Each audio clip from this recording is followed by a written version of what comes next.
নমস্কার শ্রোতা বন্ধুরা, জীবনের পাঠশালায় আপনাকে স্বাগত। খারাপ অভ্যাস দূর করার জাপানি পদ্ধতি।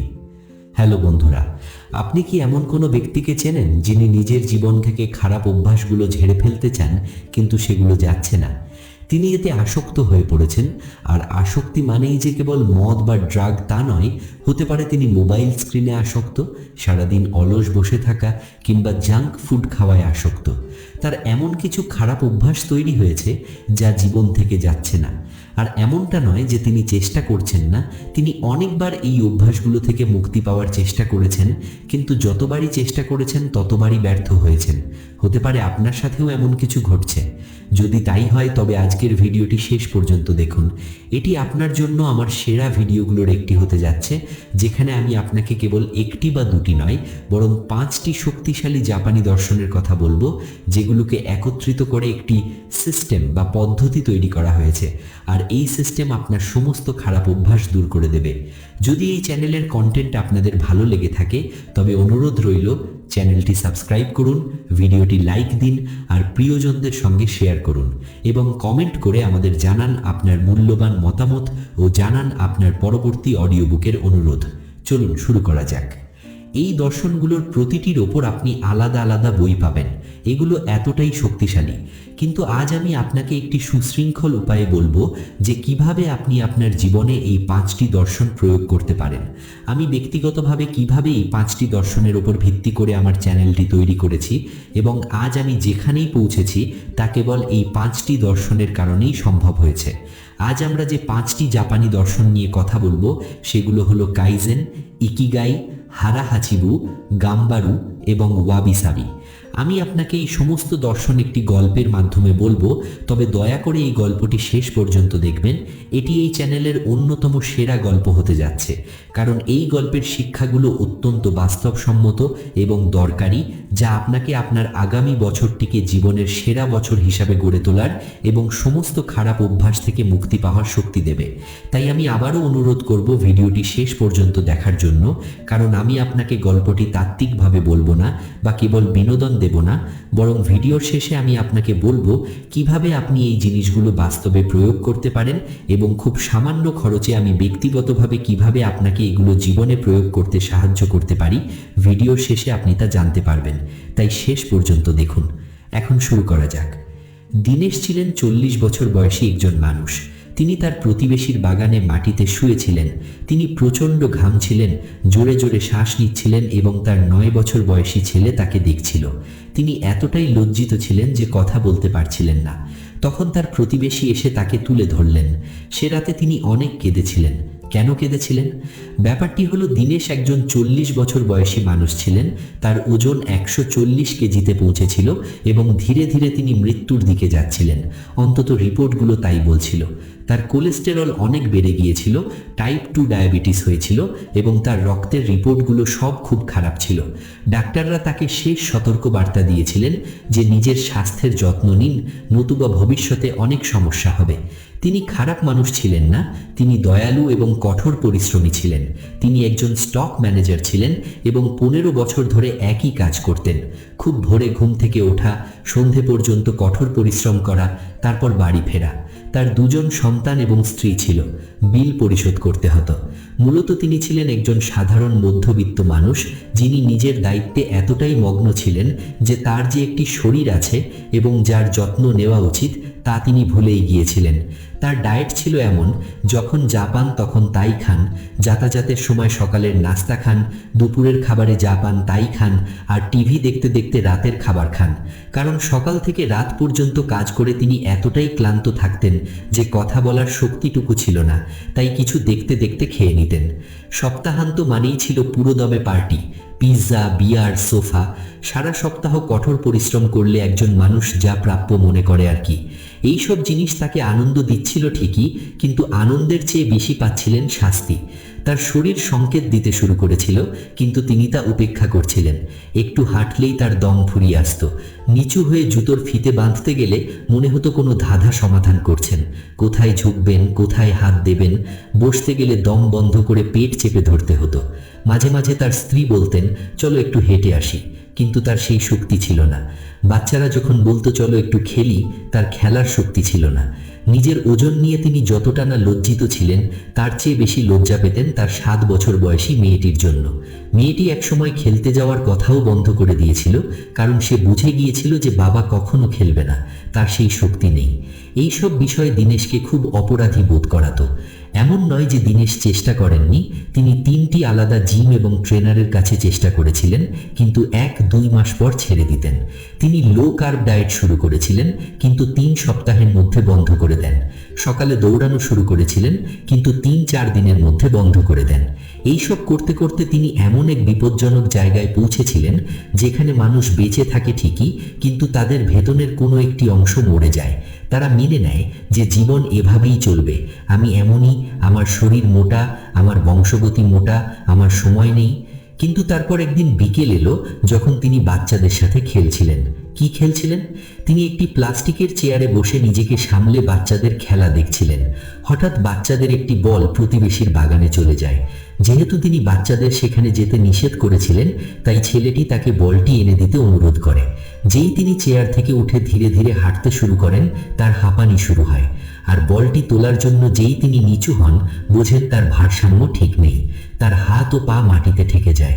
এমন নয় যে তিনি চোট পেয়েছিলেন বা বড় কোনো সমস্যা ছিল, বিষয়টি অত্যন্ত সাধারণ ছিল। তার নিজের শরীরকে টেনে তোলার মতো শক্তি তার পায়ে ছিল না। তার ছোট ছেলেটি এই দৃশ্য দেখছিল। তিনি প্রচণ্ড ঘামছিলেন। প্রতিবেশী যখন তাকে টেনে তোলেন, দীনেশ কাঁদতে শুরু করেন। তিনি পড়ে গিয়ে ব্যথা পেয়েছেন বলে কাঁদেননি, বরং কেঁদেছিলেন, কারণ তার সন্তান তাকে এমন অবস্থায় দেখেছে, যে অবস্থায় কোনো বাবা চান না তার সন্তান তাকে দেখুক। একজন দুর্বল এবং পরাজিত বাবা। তিনি নিজেকে একজন লুজার মনে করছিলেন। সেদিন তিনি বাড়ি গিয়ে অনেক কাঁদলেন। তার স্ত্রী তাকে সান্ত্বনা দিলেন, জড়িয়ে ধরলেন এবং বললেন, তোমাকে কিছু একটা করতে হবে। সেদিন দীনেশ ভাবতে শুরু করলেন তার কি করা উচিত। তখন তার জেকব নামের এক বন্ধুর কথা মনে পড়ল। জেকব আগে তারই মতো অনেক মোটা ছিল, কিন্তু সে 30 থেকে 40 কেজি ওজন কমিয়েছিল। জেকবই ছিল তার একমাত্র বন্ধু, যে সফলভাবে নিজের রূপান্তর ঘটিয়েছিল এবং তা ধরে রেখেছিল। তাই দীনেশ তার কাছে গিয়ে জিজ্ঞাসা করলেন, জেকব, তুমি কি করেছো? তুমি কি খাচ্ছ? তুমি কিভাবে সফলভাবে নিজেকে বদলে ফেলেছ? তখন জেকব তাকে বলল, আমার কাছে কোনো জাদুকরী চিকিৎসা নেই, তবে আমার একজন ডাক্তার আছেন, আমি তার কাছে গিয়েছিলাম। এই ডাক্তার কোনো সাধারণ ডাক্তার নন, তিনি ওষুধ দেন না, তিনি মানসিকতা পরিবর্তন করেন এবং জীবন বদলানোর দর্শন শেখান। দীনেশ সেসব কিছু বুঝতে পারলেন না, তবুও চেষ্টা করার জন্য তিনি সেই ডাক্তারের কাছে গেলেন। ডাক্তারের বাড়িতে পৌঁছে তিনি চারদিকে কেবল বই আর বই দেখলেন। তাকে সাধারণ ডাক্তারের মতো দেখাচ্ছিল না। দীনেশ ডাক্তারের কাছে গিয়ে তার সমস্ত গল্প বললেন, কিভাবে দিনের পর দিন তার ওজন বাড়ছে, তার ক্লান্তি, তার সন্তান, তার লজ্জা, সবকিছু। সব বলা শেষ হওয়ার পর তিনি আশা করেছিলেন ডাক্তার তাকে একটি নতুন ডায়েট চার্ট দেবেন, কোনো জাদুকরী ব্যায়ামের রুটিন দেবেন বা রক্ত পরীক্ষা করতে বলবেন। কিন্তু এবার ডাক্তার এমন কিছু বললেন যা তিনি আশা করেননি। ডাক্তার জিজ্ঞাসা করলেন, দীনেশ, আমাকে একটা কথা বলো, নিজেকে বদলানোর জন্য তুমি নিজেকে কতদিন সময় দিয়েছিলে? 2 মাস? 5 মাস? ডেভিডের নিজেরও মনে ছিল না। তখন ডাক্তার জিজ্ঞাসা করলেন, তুমি জানো তুমি ব্যর্থ হয়েছিলে কেন? তোমার জেনেটিক্স দুর্বল বলে, নাকি তোমার টাইম টেবিল ঠিক নেই? ডাক্তার নিজেই বললেন, না, তুমি ব্যর্থ হয়েছিলে কারণ নিজেকে নিজের সবচেয়ে খারাপ সংস্করণে পরিণত করতে তুমি যে পরিমাণ সময় ব্যয় করেছ, নিজের সেরা সংস্করণ হওয়ার জন্য তুমি তার 10% সময়ও দাওনি। যে জীবনধারা তুমি 40 বছর ধরে কাটিয়েছ, তুমি আশা করছো যে 2 মাস বা 5 মাসে নিজেকে বদলে ফেলবে। এটা কি অন্যায় নয়? দীনেশ এসব বুঝতে পারছিলেন না, তবুও বললেন, ডাক্তার, আমাকে বলুন আমার কি করা উচিত। তখন ডাক্তার বললেন, আমি তোমাকে একটি চ্যালেঞ্জ দেব। চ্যালেঞ্জটি এতটাই ছোট যে তোমার মনে হতে পারে এটি একটি কৌতুক, কিন্তু মনে রেখো, এটি কোনো কৌতুক নয়। যদি তুমি সত্যিই নিজেকে বদলাতে চাও, তবে তোমাকে এটি করতে হবে। দীনেশ বললেন, আপনি যা বলবেন আমি তাই করব। ডাক্তার বললেন, কাল সকাল থেকে ঘুম থেকে ওঠার পর তোমাকে 1 গ্লাস জল খেতে হবে। দীনেশ চুপ করেছিলেন। তিনি ভাবছিলেন ডাক্তার আরো কিছু বলবেন, কিন্তু ডাক্তার বললেন, ব্যাস এইটুকুই। দীনেশ অবাক হয়ে গেলেন। সকালে 1 গ্লাস জল খেতে হবে? হ্যাঁ, 2 সপ্তাহ ধরে কেবল এটাই, আর কিছু নাই। দীনেশ জিজ্ঞাসা করলেন, বাকি সব? ডাক্তার বললেন, বাকি সব একই থাকবে। পিৎজা খাও, বিয়ার খাও, যা করছিলে তাই করো। 2 সপ্তাহ কেবল সকালে 1 গ্লাস জল খাওয়ার নিয়মটি পালন করো। এই কথা শুনে দীনেশ বিরক্ত হলেন। তিনি বললেন, ডাক্তার, আমাকে অন্তত 50 কেজি ওজন কমাতে হবে। 1 গ্লাস জলে কি হবে? ডাক্তার বললেন, 1 গ্লাস জলে কি হবে তা আমি 2 সপ্তাহ পর বলবো। যদি তুমি সিরিয়াস হও তবে অবশ্যই এটি করবে। 2 সপ্তাহ পর আমরা কথা বলবো। ডাক্তার তার কাছে প্রতিশ্রুতি নিলেন যে তিনি 2 সপ্তাহ জল খাবেন। দীনেশ রাজি হলেন ঠিকই, কিন্তু মনে মনে খুব রাগ হচ্ছিল। তিনি ভাবলেন 5000 টাকা ভিজিট দিয়ে তিনি ঠকেছেন, এটি একটি প্রতারণা। তবুও যেহেতু প্রতিশ্রুতি দিয়েছিলেন, তিনি সে রাতে বিছানার পাশে 1 গ্লাস জল রাখলেন। পরের দিন সকালে ঘুম থেকে উঠেই তিনি জল খেলেন। 1 দিন, 2 দিন, 3 দিন এভাবে চলতে লাগলো। যেহেতু তাকে ডাক্তারের সাথে আবার দেখা করতে হবে, তাই তিনি নিয়মটি পালন করছিলেন। তার ওজন কমছিল না ঠিকই, কিন্তু ধীরে ধীরে তার মধ্যে পরিবর্তন আসছিল। 4, 5 বা 7 দিনের মাথায় যখন সকালে ঘুম থেকে উঠে দেখলেন বিছানার পাশে জল নেই, তার অদ্ভুত লাগছিল। তিনি উঠে গিয়ে জল খেয়ে নিলেন। দ্বিতীয় সপ্তাহের মধ্যে সকালে জল খাওয়া তার অভ্যাসে পরিণত হলো। জল না খেলে তার অস্বস্তি হতো। 2 সপ্তাহ পর তিনি ডাক্তারের কাছে গিয়ে বললেন, ডাক্তার, আপনি যা বলেছিলেন আমি তাই করেছি, কিন্তু আমার ওজন তো কমেনি। আপনি আমাকে দিয়ে কি করাচ্ছেন? ডাক্তার বললেন যে তার উদ্দেশ্য ওজন কমানো ছিল না, বরং তিনি একটি জিনিস অর্জন করতে চেয়েছিলেন যেটি সফলভাবে হয়েছে, আর সেটি হলো প্রতিশ্রুতি রক্ষা করা। তুমি কতবার নিজেকে কথা দিয়েছো যে জিমে যাবে, এটা করবে, ওটা করবে, আর কতবার তুমি সেই কথা ভেঙেছো? মনে করার চেষ্টা করো, হয়তো গুনতে পারবে না। কিন্তু এবার তুমি নিজেকে এবং আমাকে কথা দিয়েছিলে যে প্রতিদিন সকালে জল খাবে, এবং তুমি তাই করেছো। তুমি তোমার কথা রেখেছো। আমূল পরিবর্তনের দিকে এটিই প্রথম পদক্ষেপ। আর এখানেই প্রথম জাপানি দর্শনটি আসে, কাইজেন। 2 সপ্তাহে জল খাওয়ার অর্ধ থেকে 50 বছর পর্যন্ত তার জীবন বদলে যায়। 2 সপ্তাহ শেষ হবার পর যখন দীনেশ ডাক্তারের কাছে যান, তার ওজন 129-এ নেমে আসে। তখন ডাক্তার তাকে বলেন, এবার তুমি 2টি বিষণ্ণতা ও হারানোর ভয় পাবে। প্রথমটি হলো এই ওজন কিভাবে কমছে, আর দ্বিতীয়টি হলো কিভাবে এটি কমানোর পর ধরে রাখা যায়। সমস্যা দুটিকে সমাধান করার জন্য দীনেশকে পরবর্তী 3টি জাপানি দর্শনের ব্যবহার করতে হবে।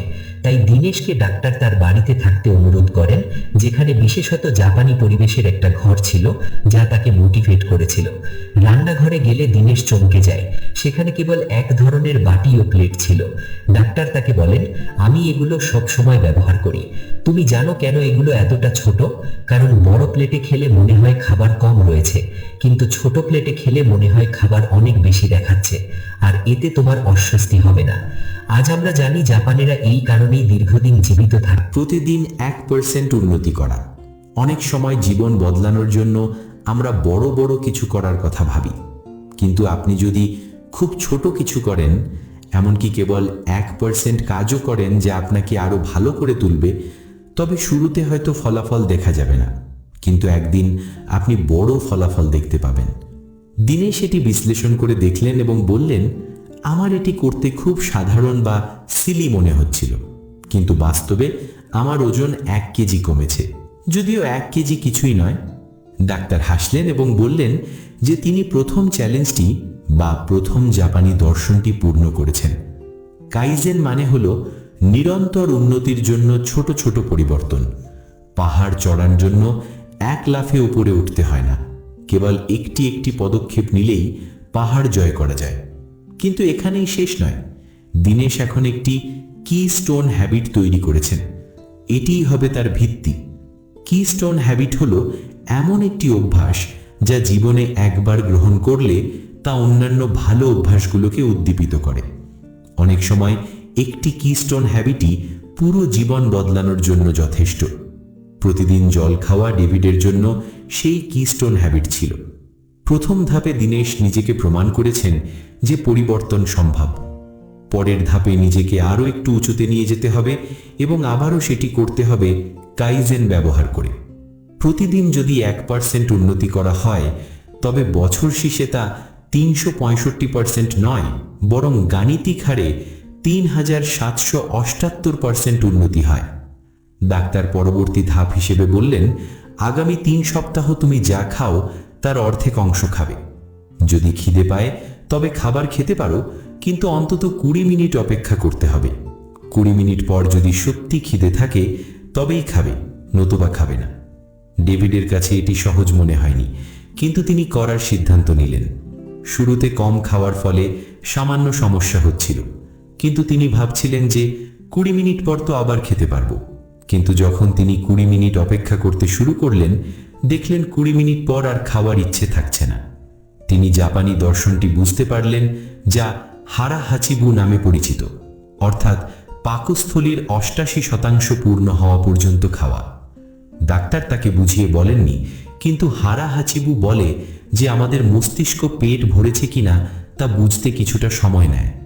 তাড়াহুড়ো করে বেশি খেলে মস্তিষ্ক সেই সংকেত প্রসেস করার সময় পায় না, তাই আমরা অতিরিক্ত খেয়ে ফেলি এবং পরে অস্বস্তি হয়। কিন্তু অর্ধেক খাবার খাওয়ার পর যখন 20 মিনিট সময় দেওয়া হয়, তখন পাকস্থলী মস্তিষ্ককে সংকেত দেয় যে পেট ভরে গেছে। দীনেশ যখন 3 সপ্তাহ এটি করলেন, অবাক করার মতো বিষয় হলো মাত্র 3-4 বার এমন হয়েছিল যখন তাকে দ্বিতীয়বার খেতে হয়েছিল। বাকি সময় অর্ধেক খাবারই তার চলে যেত। এর ফলে তার 3 কেজি ওজন কমল। 140 কেজির তুলনায় 3 কেজি খুব বড় বিষয় ছিল না। দীনেশ যখন ডাক্তারের কাছে গিয়ে বললেন যে 3 সপ্তাহে মাত্র 3 কেজি কমেছে, ডাক্তার বললেন, এটি ওজনের বিষয় নয়, এটি দিকের বিষয়। জীবনের প্রথমবার তুমি সঠিক দিকে এগোচ্ছ, প্রথমবার তুমি নিজের জীবনের ওপর নিয়ন্ত্রণ পাচ্ছ। দীনেশ একমত হলেন যে তার ওজন হয়তো খুব বেশি কমেনি, কিন্তু প্রথমবার তিনি অনুভব করছেন যে তিনি নিজের জীবন বদলাতে পারেন। তৃতীয় কাজের জন্য ডাক্তার তাকে জীবনে মুভমেন্ট বা নড়াচড়া যোগ করার চ্যালেঞ্জ দিলেন। মুভমেন্ট মানেই যে জিমে গিয়ে দীর্ঘক্ষণ কসরত করতে হবে তা নয়। ডাক্তার তাকে জিজ্ঞেস করলেন এমন কোনো শারীরিক কাজ আছে কিনা যা তিনি স্বাভাবিকভাবে করতে পারেন কিন্তু এড়িয়ে চলতেন। কিছুক্ষণ ভেবে দীনেশ বললেন যে বাড়ি থেকে চিঠির বাক্স, মেইল বক্সে যাওয়া, যেখানে চিঠি রাখা হয়। তিনি বললেন, এটি আমি করতে পারি, কিন্তু মেল বক্সটি বাড়ি থেকে মাত্র 20 থেকে 40 মিটার দূরে, তাতে কি ব্যায়াম হবে? ডাক্তার বললেন, তোমার শরীর নড়াচড়া করার অভ্যাস হারিয়ে ফেলেছে। এখন শরীরকে মনে করিয়ে দিতে হবে যে এটি নড়াচড়া করার জন্যই তৈরি, তাই তোমাকে প্রতিদিন এটি শুরু করতে হবে। বেশি কিছু নয়, কেবল মেল বক্স পর্যন্ত যাবে এবং ফিরে আসবে। দীনেশ যখন এটি শুরু করলেন, বিশেষ কিছু অনুভব করেননি, কিন্তু কয়েকদিন পর তিনি দেখলেন তার 7 বছর বয়সী মেয়েটি রোজ দেখছে কিভাবে বাবা মেল বক্সে যাচ্ছেন, সেখানে দাঁড়াচ্ছেন এবং ফিরে আসছেন। মেয়েটির বাবার সাথে কথা বলার খুব ইচ্ছে ছিল, যা সে আগে পারত না। তাই সে বলল, বাবা, আমিও তোমার সাথে হাঁটতে চাই। প্রতিদিন বাবার সাথে কথা বলতে বলতে তারা মেল বক্সে যেত এবং ফিরে আসত। ধীরে ধীরে দীনেশ এবং তার মেয়ের মধ্যে কথোপকথন ও সময় কাটানো এতটাই বেড়ে গেল যে তারা কথা বলতে বলতে রাস্তার মোড় পর্যন্ত অনায়াসেই হাঁটতে শুরু করলেন। এখন তারা এই 3টি কাজ একসাথে করছিলেন: সকালে জল খাওয়া, অর্ধেক খাবার খাওয়া এবং হাঁটা, যা এখন আধ ঘন্টার হাঁটায় পরিণত হয়েছিল। এর ফলে তার 1 মাসে 8 কেজি ওজন কমল। দীনেশ বেশ উত্তেজিত বোধ করতে লাগলেন। তিনি ডাক্তারের কাছে গিয়ে আনন্দের সাথে বললেন কিভাবে এখন হাঁটার সময় তিনি তার মেয়ের সাথে কথা বলেন এবং তাদের সম্পর্কের বাঁধন মজবুত হচ্ছে। তখন ডাক্তার তাকে জিজ্ঞেস করলেন, তুমি এই সব কিছু কেন করছো? কেন তুমি ওজন কমাতে চাও? দীনেশ বিভ্রান্ত হয়ে গেলেন। ডাক্তার তাকে গভীরভাবে ভাবতে বললেন, আসল কারণটা কি? দীনেশ চিন্তা করে দেখলেন তিনি সত্যি চান যখন তার মেয়ে বড় হবে তখন যেন তিনি পরিবারকে সাপোর্ট দিতে পারেন, মেয়ের বিয়ে দিতে পারেন, দীর্ঘ সময় সন্তানের সাথে খেলতে পারেন এবং জীবনকে উপভোগ করতে পারেন। কারণ কেবল ওজন কমানোর উপর ফোকাস করলে অনুপ্রেরণা আসবে এবং চলে যাবে, কিন্তু কাজের পেছনে যদি একটি উদ্দেশ্য বা পারপাস থাকে তবে সেটি এমন জ্বালানি হবে যা কখনো ফুরিয়ে যাবে না।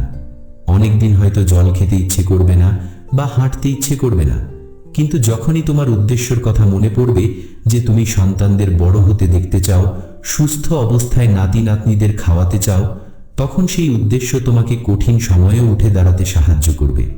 কথাগুলো শুনে ডেভিডের চোখে জল চলে এলো। তিনি বললেন, ডাক্তার, আপনি ঠিক বলেছেন, আমি এই উদ্দেশ্যটি হৃদয়ে গেঁথে রাখব।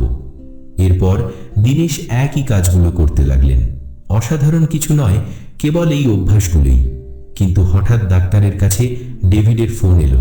তিনি খুব ঘাবড়ে গিয়ে বললেন, ডাক্তার, আমি সব শেষ করে ফেলেছি, আমি আবারও ব্যর্থ হয়েছি। তিনি একটি বিয়ে বাড়িতে গিয়েছিলেন, সেখানে অর্ধেক খাবার খাওয়ার চেষ্টা করেছিলেন, কিন্তু লোকজন তাকে জোর করে খাওয়ালো। একদিনে কিছু হয় না, এই চাপের মুখে তিনি অনেক খাবার খেয়ে ফেললেন। খাওয়ার পর তিনি খুব অপরাধ বোধ করছিলেন। তার মনে হচ্ছিল তার সমস্ত উন্নতি নষ্ট হয়ে গেছে। ডাক্তার তাকে ডেকে পাঠালেন এবং পুরো ঘটনা শুনলেন। দীনেশ ভাবছিলেন তার ওজন আবারও বেড়ে যাবে এবং তিনি আর কমাতে পারবেন না। ডাক্তার তাকে একটি সহজ প্রশ্ন করলেন, দীনেশ, আমাকে বলো, আজ সকালে কি তুমি জল খেয়েছিলে? দীনেশ বললেন, হ্যাঁ। ডাক্তার জিজ্ঞেস করলেন, আজ কি হাঁটা হয়েছে? দীনেশ বললেন, হ্যাঁ। তখন ডাক্তার হাসলেন এবং বললেন, এর মানে তুমি ব্যর্থ হওনি। এর মানে হলো তুমি আবারও হাঁটার জন্য প্রস্তুত। তখন ডাক্তার তাকে জাপানি চতুর্থ নীতি ওয়াবি সাবি সম্পর্কে বললেন। এটি এমন একটি জাপানি দর্শন যা অসম্পূর্ণতা বা খুঁতকে উদযাপন করে। এটি বলে যে জীবনে কোনো কিছুই স্থায়ী বা নিখুঁত নয়, কোনো কিছুই সম্পূর্ণ নয়, কিন্তু এই অসম্পূর্ণতাই আসল সৌন্দর্য।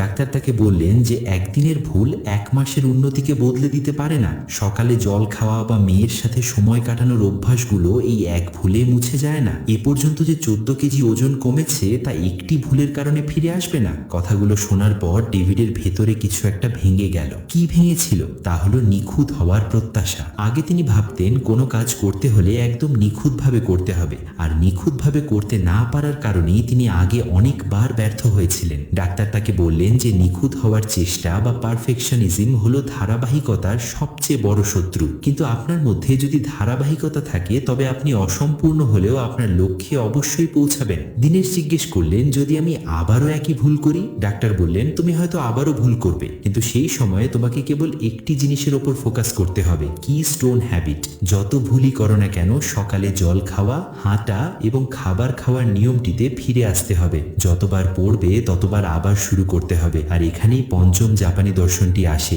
গাম্বারু, অর্থাৎ কঠিনতম সময়েও হাল না ছেড়ে নিজের সেরাটা দিয়ে চেষ্টা চালিয়ে যাওয়া, যাতে ধারাবাহিকতা না ভেঙে যায়। এই কথা শুনে দীনেশ খুব হালকা বোধ করলেন। ডাক্তার যখন বললেন যে এদিক ওদিক কিছু ভুল হওয়া স্বাভাবিক এবং তাতে কিছু যায় আসে না, তখন দীনেশ আরও শক্তি পেলেন। তিনি আবারও শুরু করলেন। তাকে শূন্য থেকে শুরু করতে হয়নি। তিনি ইতিমধ্যে অনেক কেজি ওজন কমিয়েছিলেন, কেবল চালিয়ে যেতে হয়েছিল। তাকে ছেড়ে দেওয়ার কোনো অজুহাত খুঁজতে হয়নি। ফলাফল কি হলো? 6 মাসে দীনেশ 23 কেজি ওজন কমালেন। মানুষ তার পরিবর্তন দেখে অবাক হয়ে যাচ্ছিল, কিন্তু আসল রূপান্তর কেবল ওজন মাপার স্কেলে ছিল না। তিনি আসল পরিবর্তন অনুভব করলেন যখন তিনি তার ছেলের সাথে খেলছিলেন এবং একটি খেলনা নিচে পড়ে গেল। কোনো পরিশ্রম ছাড়াই দীনেশ অনায়াসে সেটি তুলে নিলেন। দূর থেকে তার স্ত্রী যখন এই দৃশ্য দেখছিলেন, তার মুখে হাসি ফুটে উঠল। এই হাসি ছিল কারণ তার স্বামী ফিরে এসেছেন। সেই পুরনো হাসি, সেই পুরনো চেহারা, তার স্বামীর সেই পুরনো সত্তা যা কোথাও হারিয়ে গিয়েছিল। এভাবে ভালো মন্দ দিন মিলিয়ে চলতে থাকলো, কিন্তু দীনেশ তার কি স্টোন হ্যাবিট ছাড়লেন না।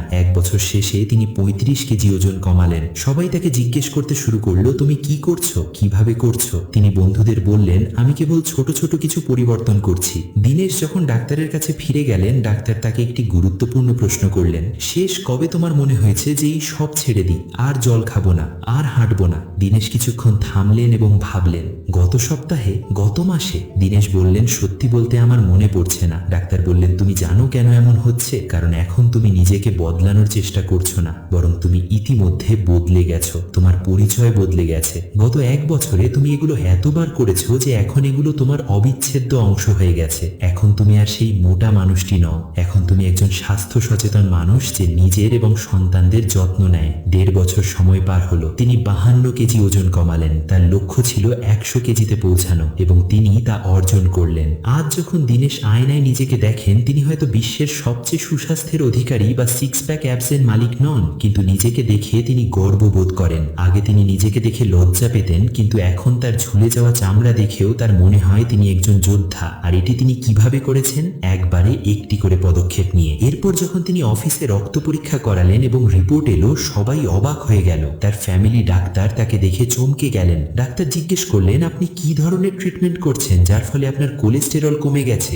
ডায়াবেটিস রিভার্স হয়ে গেছে, সমস্ত নেতিবাচক প্যারামিটারগুলো পজিটিভ হয়ে গেছে? কি জাদুকরী ওষুধ খেয়েছেন? তখন দীনেশ এসে বললেন, কিছুই না, আমি কেবল প্রতিদিন সকালে 1 গ্লাস জল খাই। ডাক্তার এই কৌতুকটি বুঝতে পারেননি, কিন্তু ডেভিডের কাছে এটি খুব শক্তিশালী ছিল, একটি কিস্টোন হ্যাবিট যা তার পুরো জীবন বদলে দিয়েছে। দীনেশ যখন খুশির খবরটি দিতে তার ডাক্তারের কাছে গেলেন, ডাক্তার তাকে বললেন, তোমার এই রূপান্তর কোনো জাদু ছিল না, এটি ছিল কেবল 5টি মূল নীতি যা আমরা এক এক করে সুশৃঙ্খলভাবে প্রয়োগ করেছি। আমরা প্রথমে ফোকাস করেছি কাইজেন বা 1% উন্নতির ওপর, যখন তুমি জল খাওয়া শুরু করেছিলে এবং একটি কিস্টোন হ্যাবিট তৈরি করেছিলে যা তোমার রূপান্তরের ভিত্তি হয়ে দাঁড়ালো। তারপর তুমি ব্যবহার করেছো হারা হাচিবু, অর্থাৎ প্রয়োজনের চেয়ে কম খাওয়া বা পেট 80% ভর্তি রাখা। তৃতীয়ত, তুমি তোমার উদ্দেশ্য খুঁজে পেয়েছো। চতুর্থত, তুমি ওয়াবি সাবি বুঝেছো এবং নিজের অসম্পূর্ণতাকে মেনে নিয়েছো। পঞ্চমত, তুমি হাল ছাড়নি, তুমি নিজের সেরাটা দিয়েছো এবং কঠিন সময়েও ধৈর্য ধরেছো। আর এটি কেবল ওজন কমানোর জন্য নয়, এই 5 ধাপের সিস্টেম যদি জীবনের যে কোনো ক্ষেত্রে প্রয়োগ করো তবে অবশ্যই 100% ফলাফল পাবে। বন্ধুরা,